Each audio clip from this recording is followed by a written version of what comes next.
You don't have to believe what I'm about to say, but just consider it for a moment.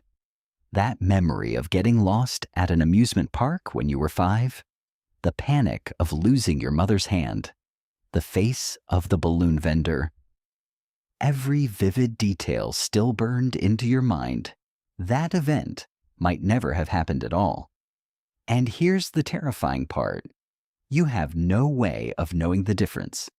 In the 1990s, psychologist Elizabeth Loftus began a strange experiment.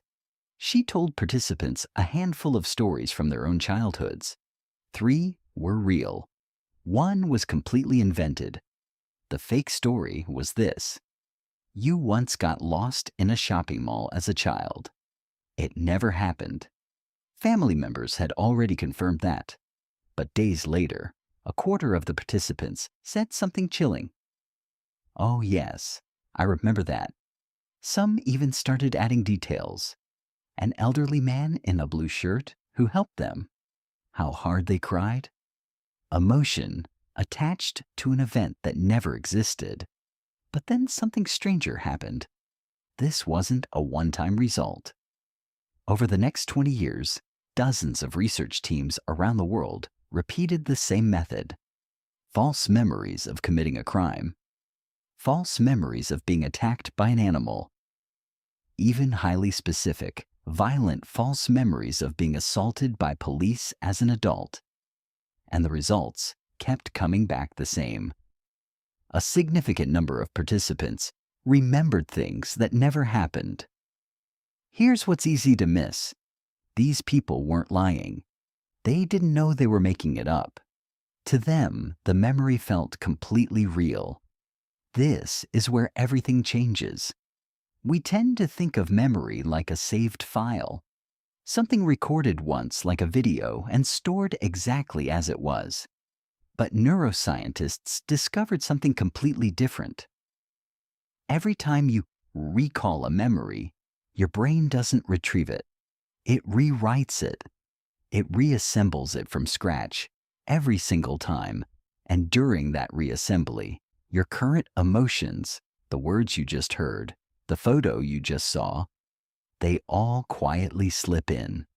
So the more confident you feel that you remember something exactly, the more likely it is that you've rebuilt that memory 10 times, 20 times. Slightly different each time. The original is already gone. But that wasn't even the worst part. Do you know how much weight courtrooms give to eyewitness testimony? Juries treat a confident eyewitness as nearly absolute proof.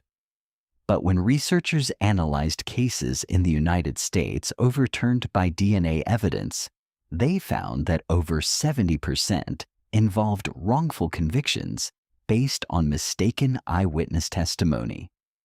These witnesses weren't lying either. They simply believed the memory their own brain had reconstructed for them. Someone's entire life can collapse because of a single detail the brain invented. And here's the part almost no one talks about. This isn't just happening in a lab. It's happening right now in your own life. Have you ever sat at a family gathering, asked, "Remember when this happened?" and heard your siblings describe a completely different version of the same day?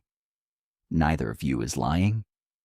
You're both sincerely believing your own version. That conversation where your first relationship ended, that wound you've replayed in your head for years, that defining moment with your parents. How much of those memories has quietly been edited, one reconstruction at a time, over hundreds of replays? This was never really about memory. This is about us. When we try to answer the question, "Who am I?" we almost always reach for our memories, the things we went through, the things we overcame, the moments that shaped us. But what if the very foundation we're standing on is an unstable text, being rewritten every time we read it? Then you aren't a fixed fact. You're closer to a story that keeps getting re-edited. you might not be the person that yesterday's version of you remembers being. And tomorrow's version of you may carry a slightly different past than the one you have today.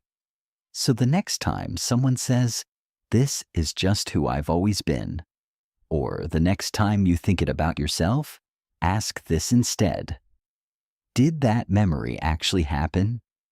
Or is it a story your brain rewrote because it's the story you need right now? We believe we're remembering the past, but maybe every single night we're simply rewriting it. And even knowing this, by tomorrow morning, you'll believe the story all over again. That's the part that should actually keep you up at night.